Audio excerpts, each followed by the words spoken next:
नमस्ते, मेरा नाम करण निडोरे है। मैं महाराष्ट्र के कोल्हापुर से रहने वाला हूँ और मैं अभी कंप्यूटर इंजीनियरिंग का डिप्लोमा कर रहा हूँ। मेरा जन्म के बाद 4 महीने में एक स्पाइनल ट्यूमर का ऑपरेशन हुआ था। उसके बाद मेरा T1 T2 पे इंजरी हुआ था और पावर और सेंस चला गया था। और उसके साथ साथ मेरा लेफ्ट का जो पेल्विक बोन है वो बहुत कम है, मतलब ना के बराबर ही है। और मेरा राइट का मसल भी ऑपरेशन के बाद ज़्यादा हुआ था और राइट का जो पेल्विक बोन है वो भी नॉर्मल से थोड़ा ज़्यादा ही है। इसके वजह से मैं स्ट्रेट नहीं बैठ पाता हूँ। इस कंडीशन में कैसे खुद को मैनेज करना है, कैसे संभालना है, कैसे मतलब क्या इंडिपेंडेंट होकर कैसे रहना है, ये मुझे कोई आइडिया ही नहीं था। फिर भी मेरी फैमिली सपोर्टिव थी, इसलिए उन्होंने मेरा एजुकेशन कंटिन्यू रखा। मुझे स्कूल ले जाते थे, लेने आते थे और फिर ले जाते थे। मतलब ऐसा सपोर्ट होता रहा है एजुकेशन में मेरे। और उसके बाद जब मैं कॉलेज गया तो कॉलेज की शुरुआत में ही 2-3 महीने के बाद मुझे बेड सोर हुआ। 2019 में 2 साल में 2 सर्जरी हुई। एक बार क्लीनिंग सर्जरी हुआ था, उसमें ज़ख्म ओपन ही था।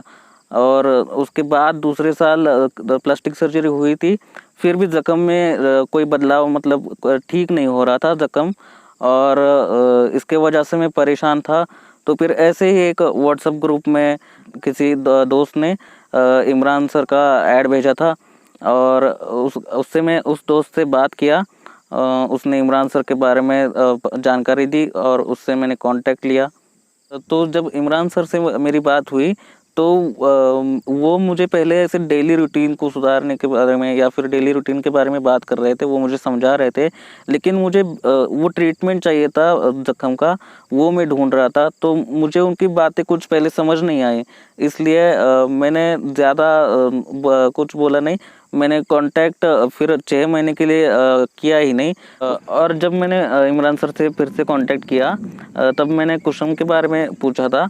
और उसके बाद सर ने मुझे कुशन और बाकी सब भी जानकारी दी और ज़ख्म को कैसे मैनेज करना है, कैसे ठीक करना है, वो भी बताया। उसके बाद हमने प्लान किया पर्सनल ट्रेनिंग का। सर के आने के बाद मैंने ट्रेनिंग लिया और घर पे भी कुछ चेंजेस करने थे, जैसे कमोड, रैंप हो और फिर बाथरूम का भी कुछ चेंजेस हो, व्हीलचेयर में हमने खरीदी, कुशन का भी कर लिया।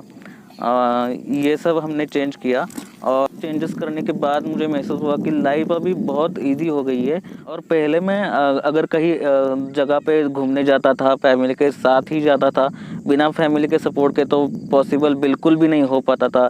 और ऐसे में मुझे बिल्कुल भी मज़ा नहीं आता था, क्योंकि मैं खुद से तो कोई चीज़ कर नहीं पाता था। और जगह भी कुछ कुछ ऐसी होती थी कि फैमिली के सपोर्ट के बिना जाना, मतलब सभी जगह पे मैं फैमिली के सपोर्ट से ही चलता था। पहले मैं और मेरी फैमिली ऐसे ट्रीटमेंट ढूंढ रही थी ठीक होने का, चलने का। तो अभी जब मैं ये सब चीज़ें समझ रहा हूँ, मतलब मुझे और मेरी फैमिली को समझ आ रहा है कि बस तरीका बदलना है और उससे लाइफ कितनी आसान होती है, ये मैं महसूस कर पा रहा हूँ। पहले जब मैं व्हीलचेयर यूज़ करता था तब उसका बैक एकदम ऊंचा रहता था और मैं स्ट्रेट नहीं बैठ पाता था, तो व्हीलचेयर वो एकदम बड़ी रहती थी पहली वाली। और इसकी वजह से मैं ऐसे एकदम टेढ़ा टेढ़ा बैठने लगता था, तो फिर मेरे बैक में पेन हो जाता था। और उस व्हीलचेयर पर मेरे पैर ऐसे फुटरेस्ट पर आते नहीं थे, ऐसे लटके ही रहते थे। लेकिन अभी जब मैं इस व्हीलचेयर को यूज़ करने लगा हूँ तो एकदम फिटिंग साइज़ के होने के कारण एकदम कंफर्टेबल बैठ पाता हूँ।